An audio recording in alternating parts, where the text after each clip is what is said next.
Halo Bunda, memahami gerakan bayi adalah bagian penting dalam memantau kesehatan bayi selama kehamilan. Ini termasuk mengenali kapan gerakan mungkin tidak normal dan memahami penyebab potensial perubahan ini. Lalu bagaimana langkah untuk merangsang gerakan janin? Simak video ini sampai selesai. Mengidentifikasi penurunan atau peningkatan gerakan janin. Pertama, untuk memahami apa yang dimaksud dengan gerakan janin normal. Biasanya, mulai dari minggu ke-28 kehamilan, seorang ibu akan merasakan setidaknya 10 gerakan dalam 2 jam selama periode aktif bayi. Jika merasakan kurang dari 10 gerakan dalam 2 jam atau merasakan penurunan yang signifikan dibandingkan dengan pola normal bayi, ini dianggap sebagai penurunan gerakan janin dan harus segera dilaporkan ke tenaga medis. Di sisi lain, peningkatan gerakan janin juga bisa menjadi tanda stres. Beberapa penelitian menunjukkan bahwa bayi mungkin bergerak lebih dari biasanya sebagai respon terhadap kondisi tertentu, misalnya kurangnya suplai oksigen.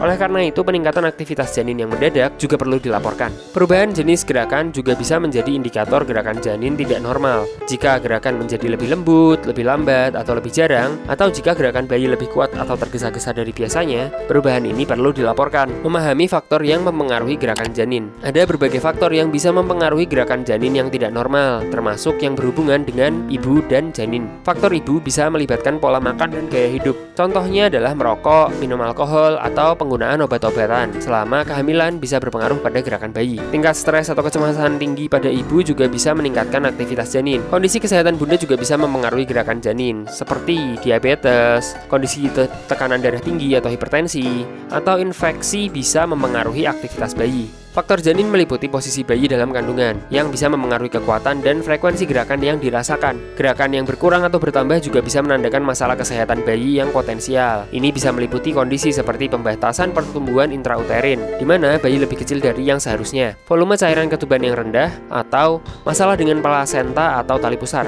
Namun, perlu diingat bahwa tidak semua perubahan gerakan janin menunjukkan ada masalah. Tapi perubahan signifikan dalam pola gerakan bayi yang biasanya harus selalu dilaporkan ke tenaga kesehatan supaya diperiksa lebih lanjut. Sebelum lanjut, tulis di kolom komentar kalau Bunda punya pertanyaan atau saran.